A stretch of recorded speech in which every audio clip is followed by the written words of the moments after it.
Sinha electro homeo अनुसंधान केंद्र के deputy director doctor Prabhat Kumar Sinha की तरफ से आप सभी इलेक्ट्रो होम्योपैथ्स को नमस्कार। दोस्तों, जब भी कोई वीडियो मैसेज देना होता है हमें या देने की सोचता हूँ तो लगता है कि मुझे 3 बार खुशियाँ तो ज़रूर मिलती है, 3 खुशियाँ एक साथ।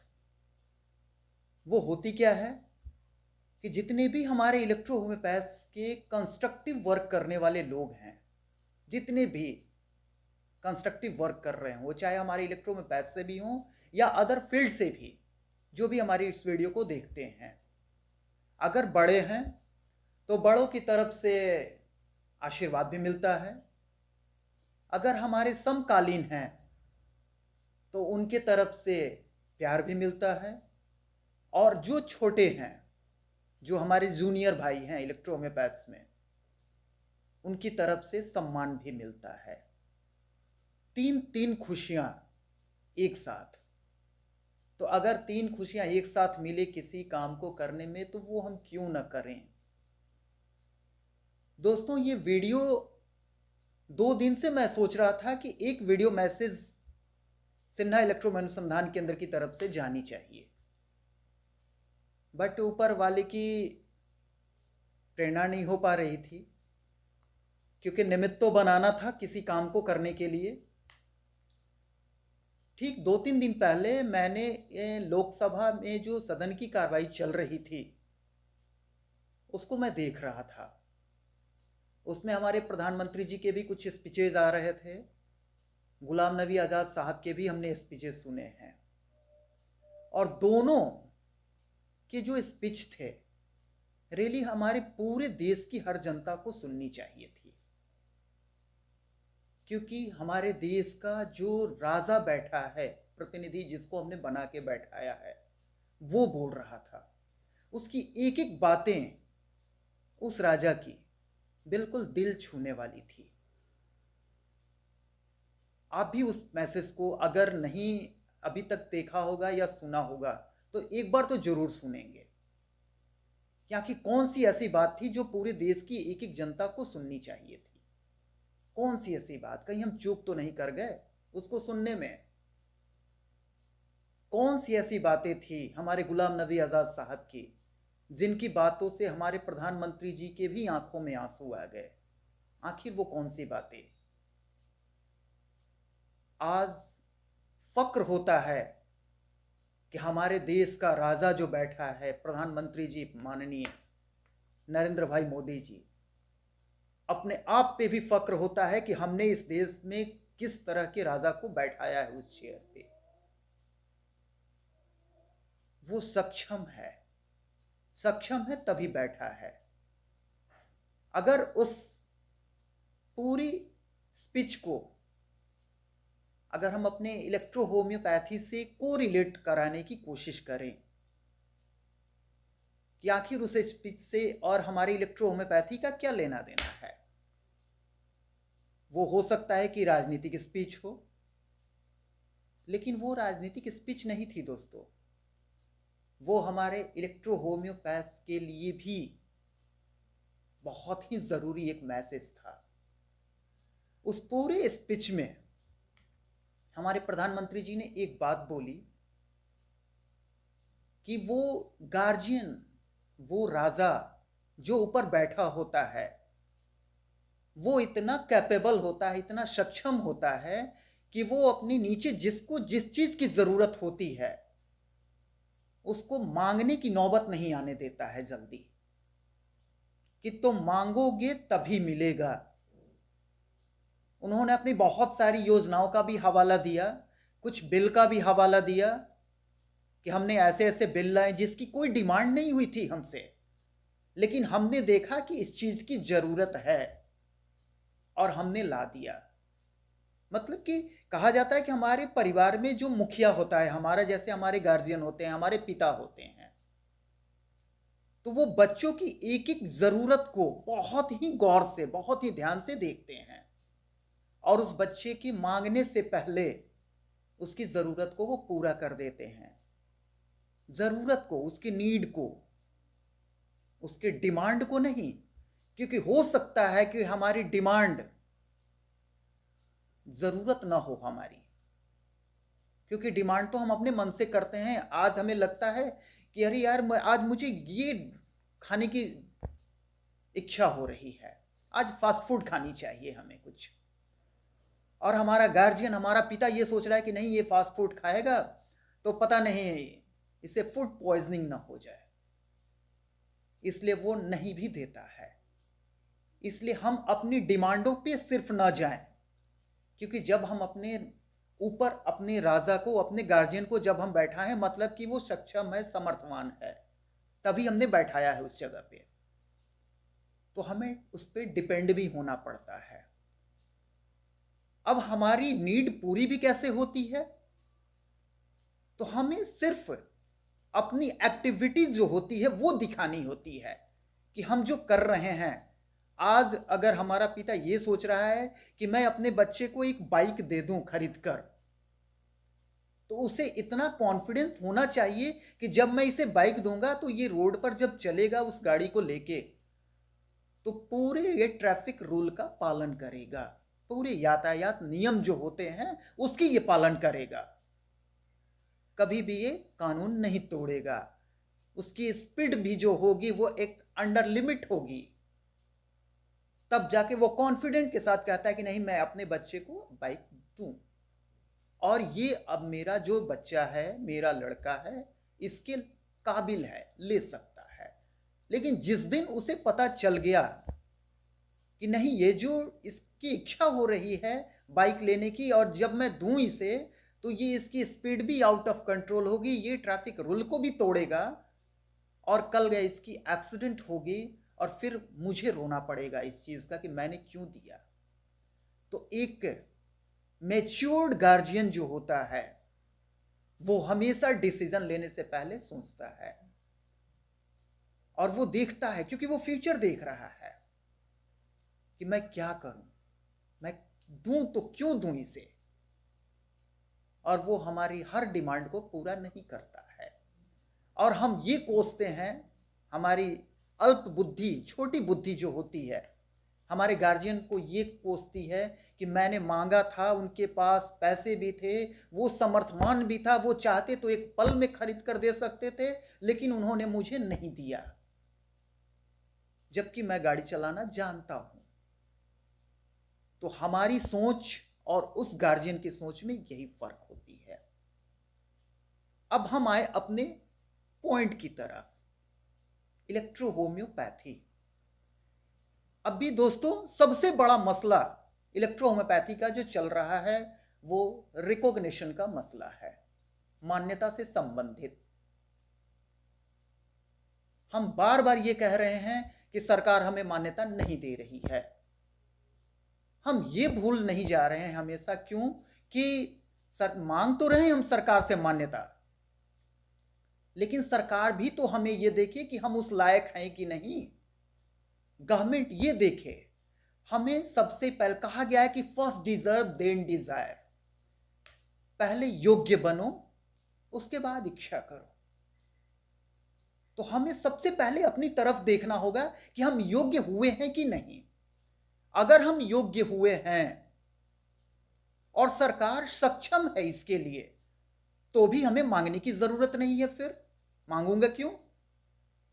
अगर हम योग्य हैं ही, सरकार सक्षम है, और वो गार्जियन जो बैठा है वो फुल मैच्योर्ड है, वो हमें देखकर ये समझ जाएगा कि नहीं मुझे अब रिकॉग्निशन की जरूरत है,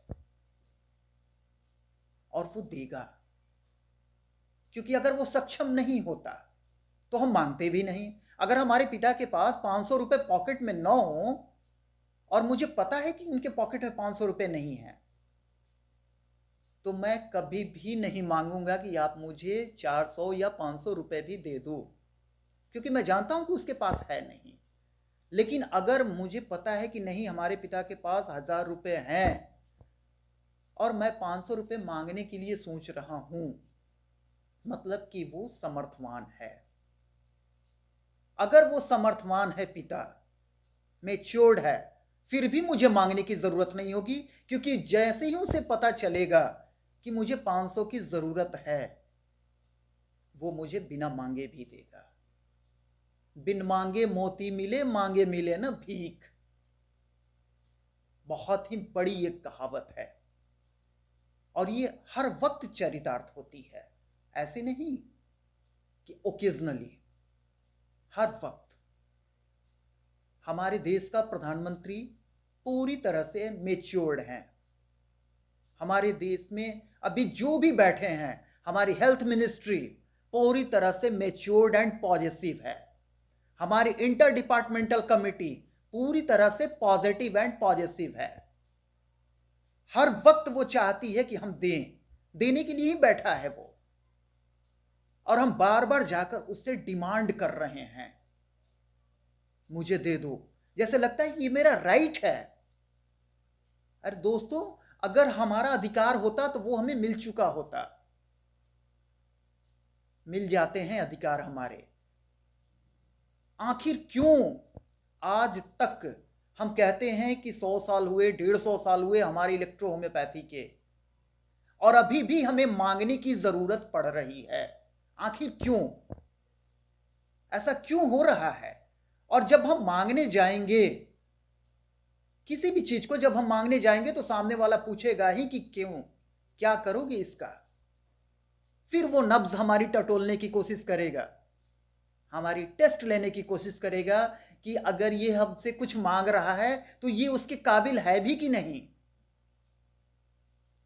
लेकिन इन सब चीजों को छोड़कर अगर हम अपने वर्क में लग जाते, हम अपने काम में लग जाते दोस्तों, तो आज मुझे लगता है कि हमें मांगने की जरूरत नहीं पड़ती, जिस क्वालिटी की ये सरकार अभी बनी है हमारे देश में।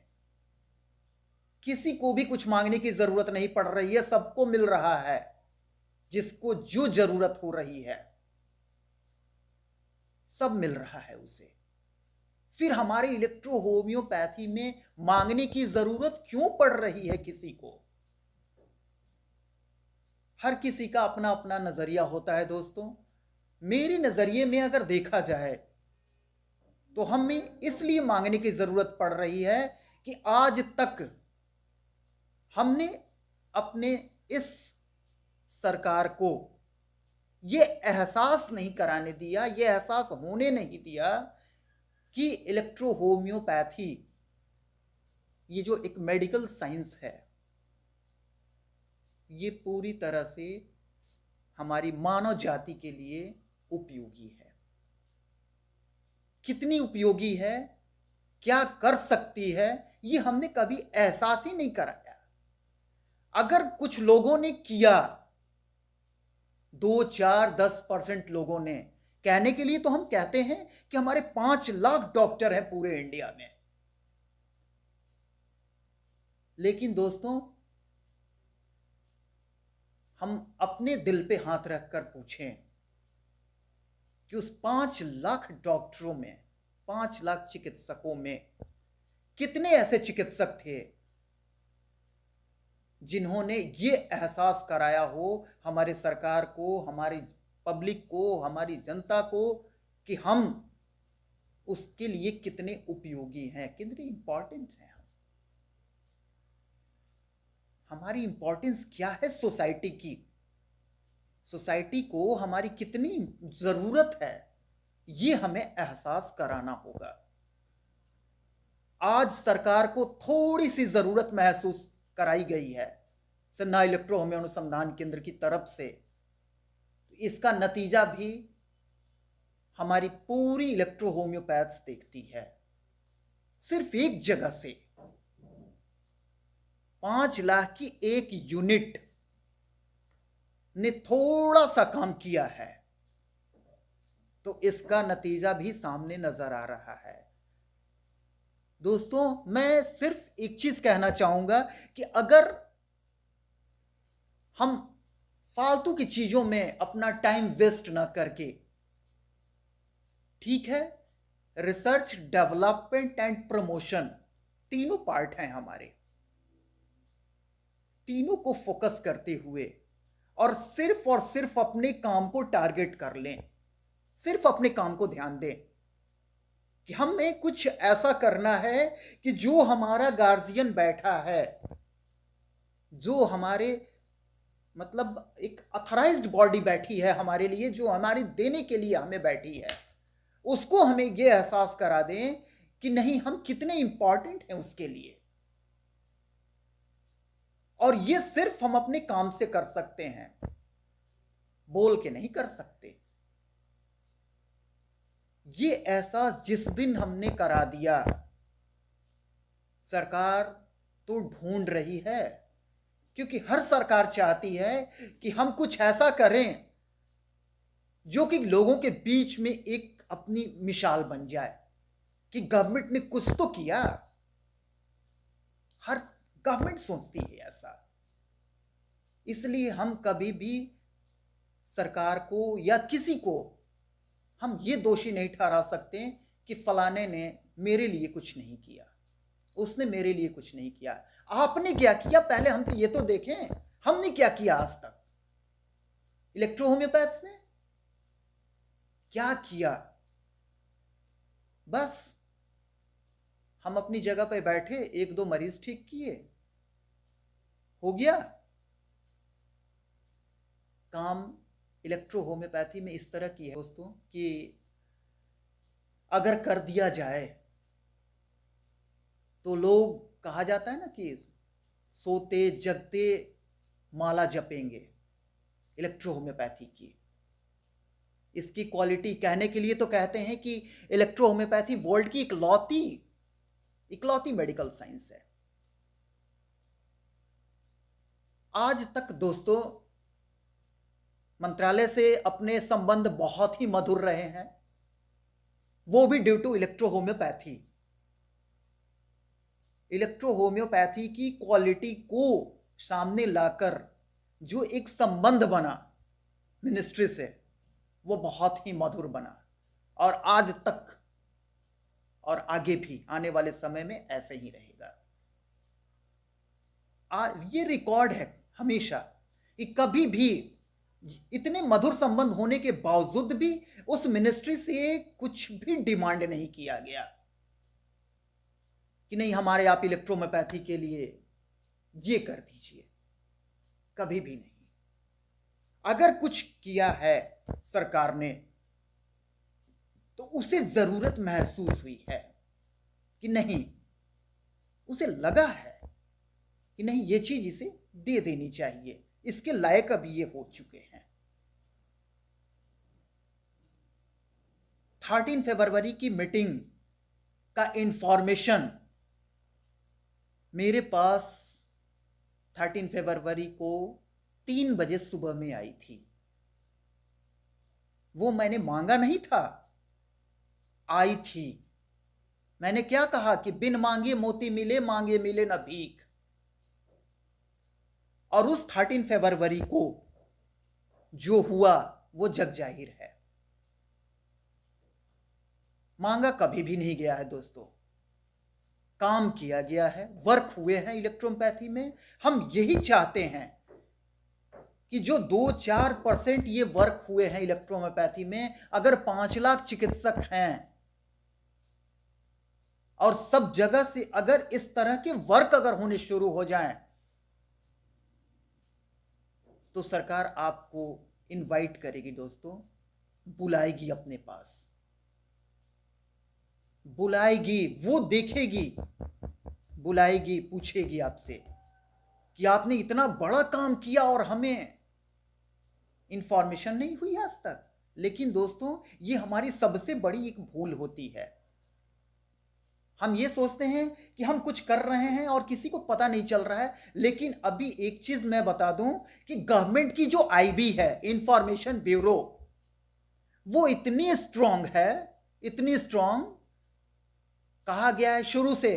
पहले हम लोग इसको थोड़े से डिस्ट्रक्टिव वे में बोलते थे कि हमारे प्रधानमंत्री जी की आईटी सेल बहुत स्ट्रांग है। लेकिन अगर इसको पॉजिटिवली लें, कंस्ट्रक्टिवली लें अगर इसको हम, तो ये बात हम समझ लें कि रियली में हमारी गवर्नमेंट की जो आईटी सेल है, IT cell and IB cell, information bureau की भी सेल जो है उसकी, वो बहुत ही स्ट्रांग है। हमारे पूरी इलेक्ट्रोहोम्योपैथी में किस किस तरह की एक्टिविटीज हो रही है, हम बताएं या ना बताएं, हमारे सरकार को बहुत अच्छे तरह से पता है कि हम कहां पे किस लेवल पे क्या कर रहे हैं। आज सोशल मीडिया बनी हुई है, Facebook, WhatsApp, Twitter, Instagram etcetera, बहुत सारे। इन सारे सोशल मीडिया पर अभी देखा जाए तो पढ़ने पढ़ाने की भी भरमार पड़ी हुई है। कर रहे हैं, कोई आ रहा है, कोई उसमें मेडिसिन बना रहा है, कोई कुछ कर रहा है, कोई कुछ कर रहा है, कोई किसी के बारे में कुछ भी बोल रहा है। ऐसा लग रहा है जैसे ये बिल्कुल एक ओपन प्लेटफॉर्म मिल चुका है, यहां हम कुछ भी कर लें। लेकिन दोस्तों एक चीज गांठ बांध लेंगे कि हमारी मिनिस्ट्री की नजर, उसकी आईबी इतनी स्ट्रांग है कि हमारे एक एक एक्टिविटी पर उसकी नजर होती है। हम जब सामने जाते हैं उस अथराइज्ड बॉडी के, तो वो जैसे ही हमें देखती है और हमारा जब परिचय सुनती है तो उसकी आईबी पहले से इंफॉर्म कर चुकी होती है कि ये बंदा किस क्वालिटी का है, और फिर हमारी एक इमेज बन जाती है वहां उस अथराइज्ड बॉडी के पास। और जिस तरह की इमेज बनती है वैसे ही आउटपुट हमें मिलते हैं। इसलिए दोस्तों थोड़े से सोशल मीडिया से बच के रहने की जरूरत है। बच के रहने का मतलब मैं ये नहीं कर रहा हूं कि उससे दूरी बना के रखने की जरूरत है, दूरी नहीं बनानी है, क्योंकि हमारे कंस्ट्रक्टिव वर्क भी लोगों के बीच में जानी चाहिए। हमें दूरी नहीं बनानी है, बस जो हम एक्टिविटीज कर रहे हैं, एक्स्ट्रा एक्टिविटीज, अपने काम से हटके, अपने मेन उस थीम से हटके, मेन गोल से हटके जो हम वर्क कर रहे हैं उससे हमें बचना है। बोलना तो है, लेकिन दोस्तों हमें क्या बोलना है, कब बोलना है और कैसे बोलना है, ये बहुत जानकारी होनी चाहिए। बोलने के लिए तो हम 24 आवर्स कुछ ना कुछ बोलते रहते हैं, बट बोले तो सही कि हमें क्या बोलना है, किसे हम बोल रहे हैं। हम सोशल मीडिया पर बैठते हैं, वीडियो पे बैठ जाएंगे, वीडियो यूं ऐसे कैमरा ऑन करेंगे, उसके बाद किसी के बारे में कुछ भी बोलना शुरू कर दिए। दोस्तों कम से कम इतना तो सोच लें कि रियली में हम जिस बंदे के बारे में बोल रहे हैं, जिस साहब के बारे में बोल रहे हैं, अगर वो सामने बैठ जाएं तो मैं उनसे नजरें मिला भी सकता हूं कि नहीं, मेरी वो कद है भी कि नहीं जिसके बारे में मैं बोल रहा हूं। कहीं ऐसा तो नहीं कि मैं जब सामने पढ़ूं तो मेरी नजर ही ना उठे। दोस्तों यहां से बैठे बैठे मैं अक्सर कभी कभी कुछ ऐसे वीडियोस देखता हूं कि हमारे माननीय प्रधानमंत्री जी के बारे में भी कोई कुछ भी बोल रहा है, किसी के भी बारे में, हमारी सोनिया गांधी जी हैं या राहुल जी हैं, जिसके भी बारे में, मैं किसी भी पॉलिटिकल एक्टिविटीज को लेकर नहीं ये कर रहा हूं या इसको मैं पॉलिटिकल इशू भी नहीं बनाना चाहता, लेकिन मैं उस एक बॉडी की बात कर रहा हूं कि जो एक बॉडी बैठी हुई है उसके बारे में भी मैं देखता हूं अक्सर सोशल मीडिया में कि किसी के बारे में कुछ भी हम बोल देते हैं। लेकिन अगर हमें थोड़ा सा एक भनक भी लग जाए कानों में कि हमारे प्रधानमंत्री जी यहां से 25 किलोमीटर 50 किलोमीटर दूरी पे आए हैं और वो उनकी आज स्पीच होने वाली है, तो उनकी एक झलक पाने के लिए हम परेशान हो जाते हैं कि जाकर हम सुने क्या बोल रहे हैं वो। और कहीं मौका लग गया सामने बैठकर बात करने की तो उस समय तो हमारे पसीने छूट रहे हैं। क्यों भाई? कल तो सोशल मीडिया के पे आपकी बहुत अच्छी अच्छी लंबी लंबी स्पीचें आ रही थी, आज क्या हो रहा है? तो दोस्तों मैं ऐसी ही एक्टिविटीज से थोड़े से बचने की मैं बात कर रहा हूं कि इस तरह की एक्टिविटी से हम अपने को बचा के रखें, क्योंकि हमारी गवर्नमेंट की आईबी सेल बहुत ही स्ट्रांग है। वो हर किसी की एक्टिविटी वॉच कर रही है, वो चाहे हमारे इलेक्ट्रो होम्योपैथ्स की एक्टिविटी हो या अदर्स लोगों की, किसी की भी एक्टिविटी। इसलिए हम थोड़े से डिसिप्लिन्ड भी हो जाएं, थोड़े से नहीं, बहुत, हमें बहुत ही डिसिप्लिन्ड होने की जरूरत है। और खास करके हमारे इलेक्ट्रो होम्योपैथ्स में अनुशासन तो बहुत ही जरूरी है। लोग कहते हैं कि मैंने 20 साल समय दिया, मैंने 30 साल समय दिया। अरे भाई 20 साल दिए, 20 साल में आपने पाया क्या, ये तो बताओ। आज हमारी गवर्नमेंट यही पूछती है, हमारी इंटर डिपार्टमेंटल कमेटी यही पूछ रही है कि आप 100 साल से काम कर रहे हो, आप क्या कर रहे हो, ये बताओ मुझे। हम बैठते हैं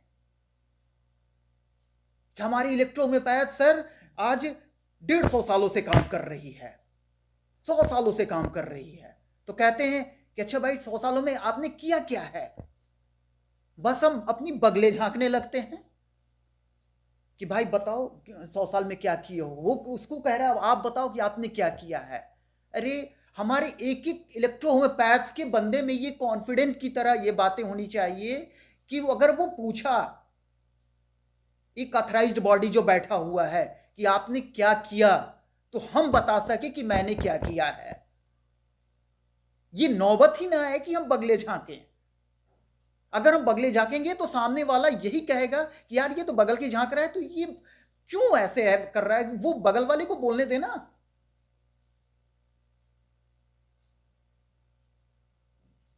हमें थोड़ा सा अपने आप को अनुशासित करना होगा दोस्तों, अपने आप को मेंटेन करना होगा। इस चीज के लिए हम काम करें। मैं तो यही कहूंगा कि हम इतना काम कर लें, इतना काम कर लें कि मांगने की जरूरत ना पड़े। मैं बार बार यही कह रहा हूं। आज मैं सेहत की तारीफ नहीं कर रहा हूं बार बार सिन्हा इलेक्ट्रो अनुसंधान केंद्र की। मैं, आप ऐसा ना सोचिए कि मैं सिन्हा इलेक्ट्रो अनुसंधान केंद्र का एज ए डिप्टी डायरेक्टर होने के नाते मैं इसे बार बार प्रमोट करने की कोशिश कर रहा हूं। मैं इसे एक एग्जाम्पल की तरह दे रहा हूं। और मैं चाहता हूं, क्योंकि मैं जानता हूं कि सिर्फ सिन्हा इलेक्ट्रो अनुसंधान केंद्र के एक काम कर लेने से भी रिकॉग्निशन नहीं मिलेगा दोस्तों। क्योंकि ये जो रिकॉग्निशन का मसला होता है ये सामूहिक होता है, मास लेवल पे होती है। क्योंकि जब हमने कह दिया कि 5 लाख डॉक्टर्स हैं, तो 5 लाख डॉक्टर्स के लिए हमें आगे आना होगा। ऐसे ऐसे आगे नहीं आना होगा, ऐसे आगे आना होगा सबको, और दिखाना होगा कि हम क्या कर रहे हैं। अगर 5 लाख डॉक्टर्स में अगर सिर्फ 5 ही लोग काम करने के लिए हों, तो 5 लोगों के लिए तो व्यक्तिगत तौर पे रिकॉग्नाइज किया जाए, पर्टिकुलर उस पर्सन को रिकॉग्नाइज कर दिया जाता है कि नहीं आप बहुत अच्छा काम कर रहे हो, और उसे अप्रिशिएट करता है गवर्नमेंट, उसे अवार्ड देता है गवर्नमेंट, ये आपने बहुत अच्छा काम किया है। लेकिन अगर उस पूरे सिस्टम को रिकॉग्नाइज करनी होगी दोस्तों, तो फिर हमें मास लेवल पे ऐसे आना होगा कि नहीं मैं ही नहीं कर रहा हूं, ये भी कर रहे हैं, ये भी कर रहे हैं, ये भी दिस दैट, पूरी दुनिया में, पूरी इंडिया में, पूरी जहां जहां इलेक्ट्रो होम्योपैथ्स है इसी लेवल पे काम कर रहे हैं, सिर्फ मैं नहीं कर रहा हूं। आज स्थिति ऐसी होती है कि मिनिस्ट्री में जब भी बैठना होता है, अक्सर दोस्तों 5 दिन 10 दिन में एक बार जाना हो जाता है, किसी ना किसी बहाने, मांगने के लिए नहीं कुछ भी, या तो वहां की किसी जरूरत पे, या ऐसे भी कभी मिलना हो। तो हर वक्त एक चीज हमेशा खलता है कि जब वहां पूछते हैं कि डॉक्टर साहब कैसा चल रहा है इलेक्ट्रो होम्योपैथ्स में, तो सोचना पड़ता है कि किसे कहें, कहां पे कहें, कहां काम हो रहा है, कोई तो आए फ्रंट पे।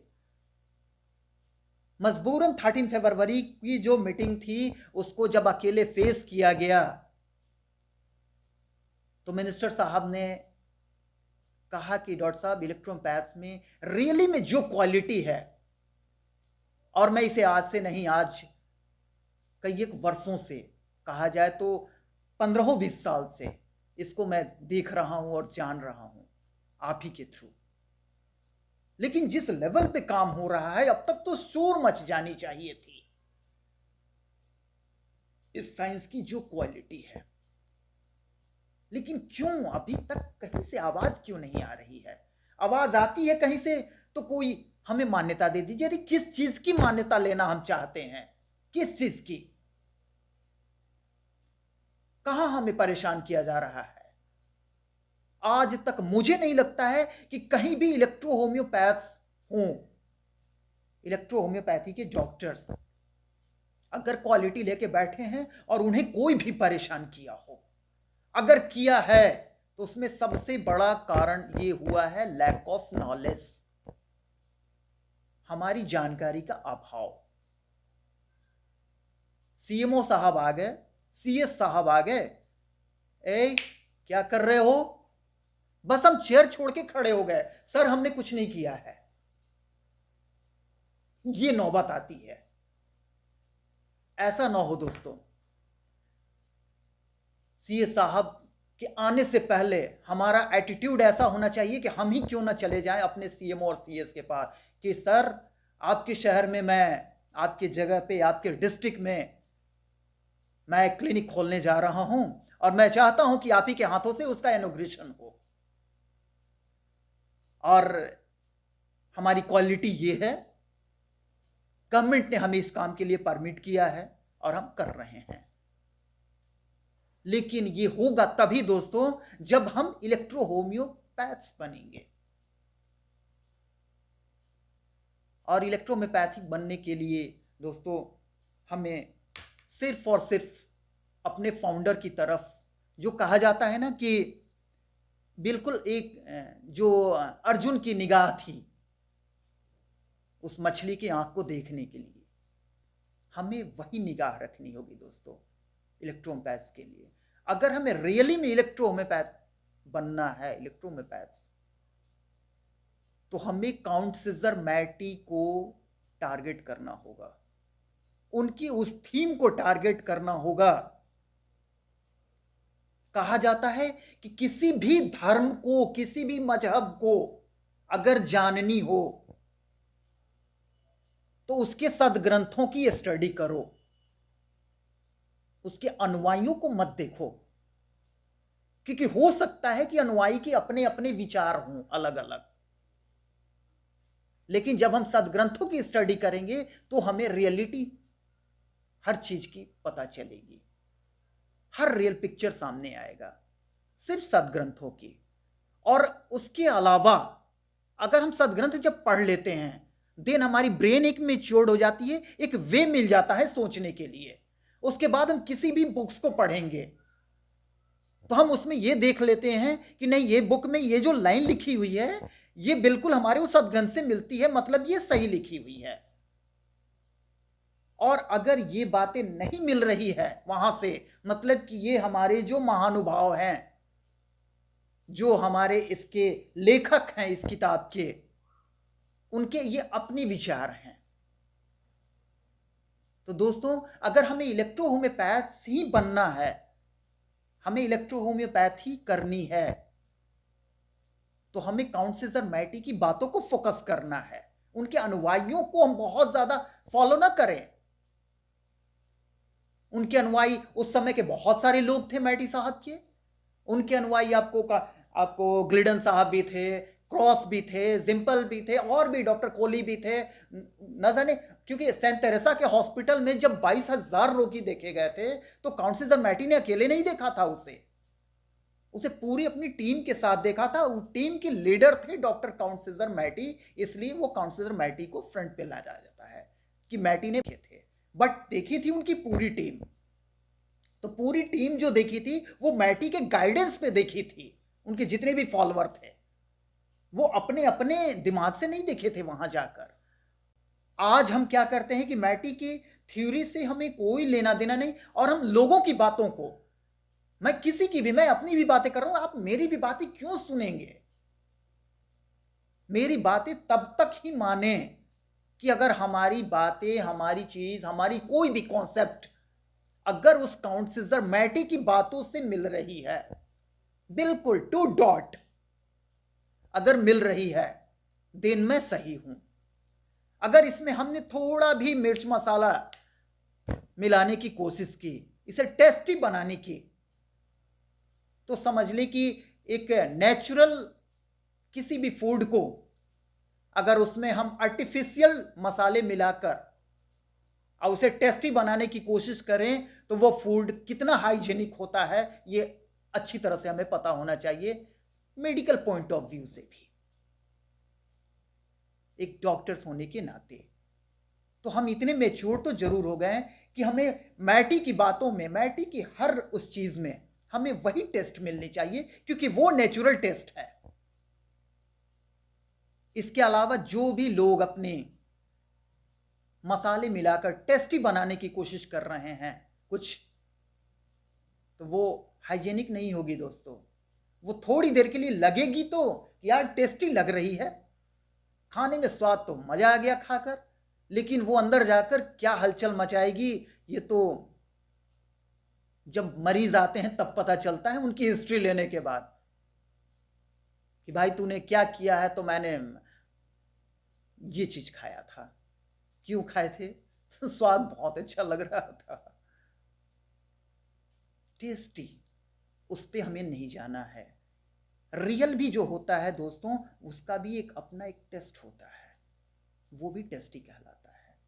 हमें उसमें आनंद लेने हैं, क्योंकि रियल का जो आनंद होगा वो लाइफ लॉन्ग होगा। और जो मैंने कहा कि सीएस एंड सीएमओ की बात, या कोई भी ऑफिसर हमारे क्लिनिक में आते हैं, अगर हम अपने लिक पे, हम अपने बिल्कुल पॉइंट पे, हम अपने सब्जेक्ट पे अगर हम स्ट्रांग रहें, कोई नहीं आएगा दोस्तों, सभी आएंगे। और आने के बाद मैं आपको बिल्कुल ये प्रैक्टिकल बता रहा हूं कि आते हैं और आने के बाद जब देखेंगे और जब डिस्कशन होगा, बातें होंगी, तो क्या कहेंगे, डॉक्टर साहब मेरे फलाने को घर में ये बीमारी हुई है, क्या आप देख सकते हैं? रिक्वेस्ट आएंगे दोस्तों, रिक्वेस्ट आएंगे। आपके क्लिनिक बंद नहीं होंगे, ना बोर्ड उतरेंगे, कोई नहीं कहने वाला मिलेगा कि आप डॉक्टर कैसे लिख रहे हो। वो सीएमओ एंड सीएस वो खुद आएंगे और कहेंगे डॉक्टर साहब हमारे फलाने को भी ये बीमारी है, अगर आप देखते तो बहुत मेहरबानी होती।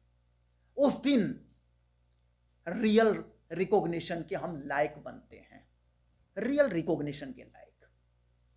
आज हम क्यों रिकॉग्निशन चाह रहे हैं कि सीएस सीएमओ आकर हमें कह रहा है कि ये बोर्ड उतारो, डॉक्टर्स कैसे लिख दिए, क्लिनिक बंद करो। इसलिए हम चाहते हैं कि हम रिकॉग्नाइज हो जाएंगे तो सरकार हम पे मोहर लगा देगी, तो कोई सीएस नहीं आएगा मुझसे पूछने के लिए। दोस्तों रिकॉग्निशन इसलिए नहीं चाहिए हमें, इसलिए नहीं कि कोई हमें तंग ना करे, सिर्फ तंग तो कभी भी नहीं करेगा, बशर्ते कि हम अपने टारगेट पर रहें। हमें जो मिला है, अगर हमें इलेक्ट्रोहोम्योपैथी करनी है तो इलेक्ट्रोहोम्योपैथी करें, इलेक्ट्रोहोम्योपैथी, रियल इलेक्ट्रोहोम्योपैथी, वो बनावटीपन नहीं कि नाम तो ले रहे हैं, एस्क्रोफ्लोसो नंबर 1 का रैपर तो लगा हुआ है बॉटल पे, बट अंदर है क्या वो हम जानते हैं, वो नहीं होनी चाहिए।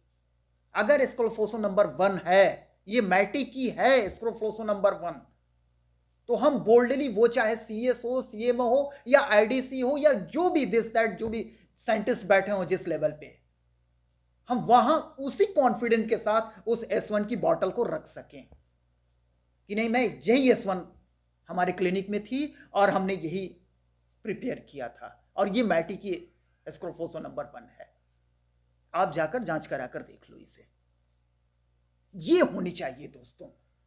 अगर ऐसा कॉन्फिडेंस जिस दिन आ गया हमारे अंदर, फिर आज जो नौबत है वो शायद ना आए, क्योंकि हमारा गार्जियन, हमारा जो वहां प्रतिनिधि राजा बैठा हुआ है, वो बहुत ही मैच्योर्ड है, वो ढूंढ रहा है, उसकी आई भी ढूंढ रही है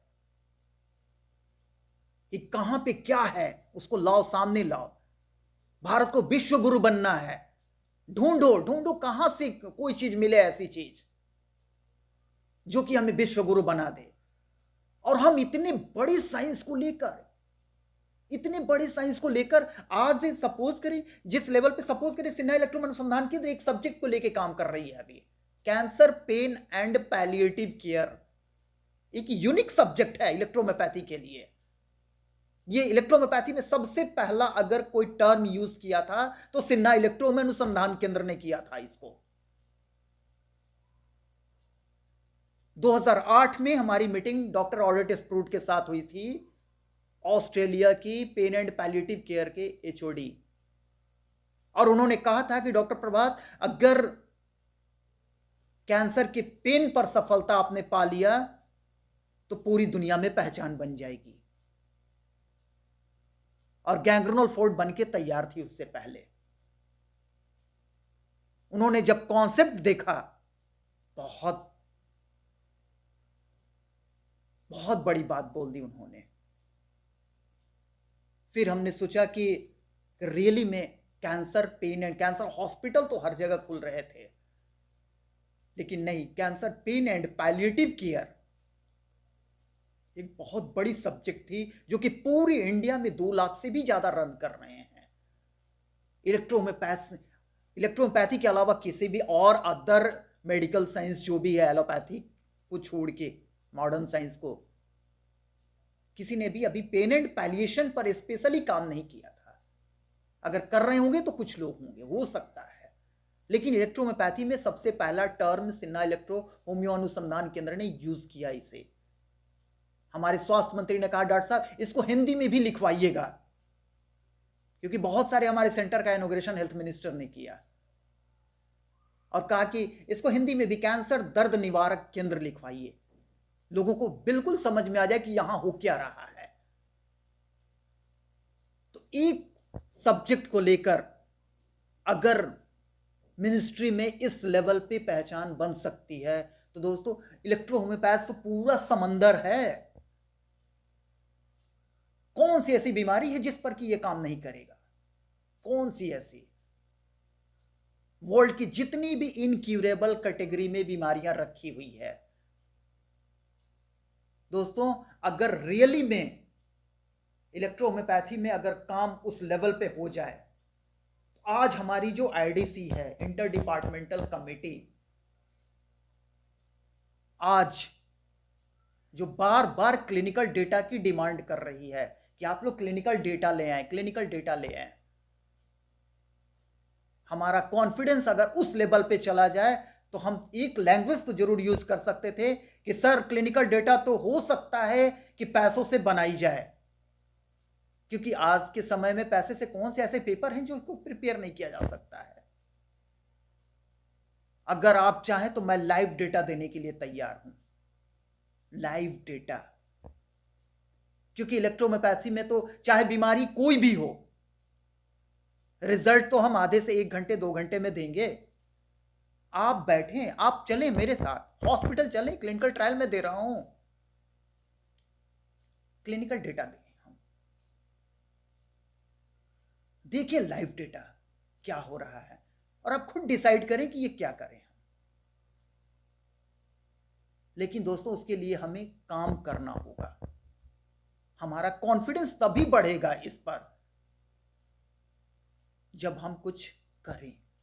तो हमें कहने का उद्देश्य दोस्तों, ये पूरे इस वीडियो का मेरा एक सिनॉप्सिस यही था कि हम काम इतना करें, सरकार हमारी इतनी पॉजिटिव है करने के लिए, लेकिन हम अभी भी जाकर बार बार गिड़गिड़ा रहे हैं और मांग रहे हैं। हमें करना होगा दोस्तों, करें। और आप सबका स्नेह तो मिल ही रहा है, सबका। इसमें हमारे कुछ लोग ऐसे भी, अभी देखें, अभी जैसे इंदौर का हॉस्पिटल मिसाल बना हुआ है लोगों के लिए, मिसाल बना हुआ है। जितने भी हमारे इलेक्ट्रोमैपैथ्स में कंस्ट्रक्टिव थॉट वाले लोग हैं, मैक्सिमम लोग, क्योंकि दोस्तों दुनिया हमारी जो है कंस्ट्रक्टिविटी से चल रही है, डिस्ट्रक्टिविटी से नहीं। तो कंस्ट्रक्टिविटी वाले जितने भी लोग हैं, कंस्ट्रक्टिव थॉट रखे हुए इलेक्ट्रोमोपैथ्स में, वो सब लोग सराहना कर रहे हैं।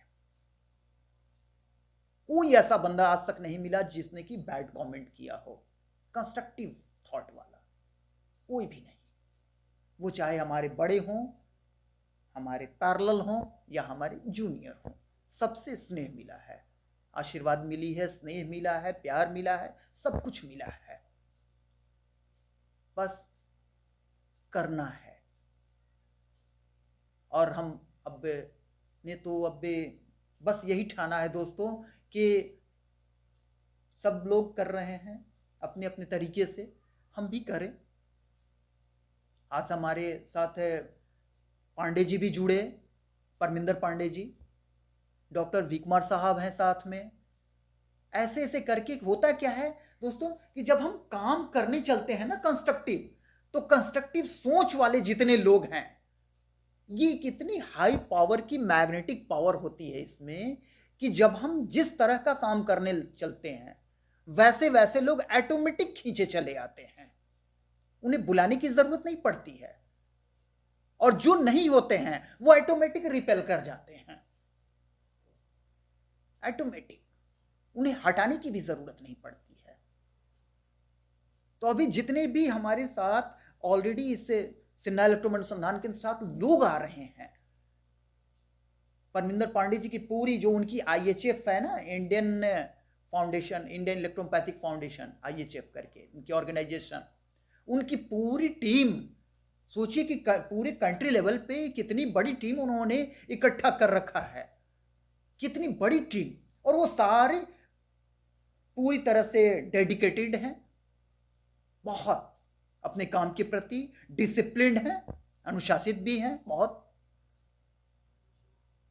हमने तो जब 27 की मीटिंग हुई और उस समय मिनिस्टर साहब के सामने जब आना हुआ, तो उससे पूरे जितने भी प्रतिनिधि आए थे, पूरे प्रतिनिधि मंडल में अगर कहें कि 80% लोग हमारे परमिंदर साहब के लोग थे, मतलब लोग उनके साहब के थे तो हमारे ही सब, मतलब उनके ऑर्गेनाइजेशन से जुड़े हुए। तो हमने एक चीज तो मार्क किया कि इनकी ऑर्गेनाइजेशन में एक चीज तो है कि ये डिसिप्लिन्ड है, सारे अनुशासित हैं। अगर हम अनुशासित हो जाएंगे तो फिर आगे भी बढ़ जाएंगे। और वहां दोस्तों मिनिस्टर साहब के सामने जो मीटिंग हुई उसमें कुछ बातें रखी गई थी जिसको कि शायद बाद में कुछ लोगों ने उसे अलग तरीके से प्रेजेंट कर दिया। एक्चुअली उस मीटिंग में हमने कुछ रखे थी जो बातें अपनी, वो ये कहा था कि IDC इंटर डिपार्टमेंटल कमेटी जो बनी है उसमें हमारे इलेक्ट्रो होम्योपैथिक एक्सपर्ट एक भी नहीं है। तो मंत्री जी अगर हो सके तो उसमें अगर 22 लोगों की कमेटी है तो 2 इलेक्ट्रो होम्योपैथ्स को भी उसमें शामिल कर लिया जाए। मैं IDC में एज ए प्रपोजलिस्ट बन के नहीं जाना चाहता। अगर ये करना होता तो ये कब का हो जाता दोस्तों, कब का। लेकिन मेरा उद्देश्य ये नहीं था। उद्देश्य ये कि हमारे जो लोग जा रहे हैं वहां पे काम करने, जो बताने जा रहे हैं, वहां इलेक्ट्रो होम्योपैथी का एक्सपर्ट हो जाए दो भी, तो इनकी भाषा वो समझ सके। क्योंकि अब मैं IDC की क्वालिटी पे उंगलियां नहीं उठा रहा हूं कि वहां क्वालिटी फुल इंसान नहीं है। वो बहुत हाईली एक्सपर्ट, हाईली नॉलेजेबल बहुत ज्यादा हैं। बट हम सब्जेक्ट को भी देखें। अब सपोज करें कि यहां पे बहुत बड़े बड़े यहां पे प्रोफेसर बैठे हुए हैं और मैं वहां जा रहा हूं, सपोज करें वहां सारे केमिस्ट्री के प्रोफेसर बैठे हुए हैं और मैं फिजिक्स की बुक लेके जा रहा हूं और कह रहा हूं कि सर मुझे ये समझा दीजिए।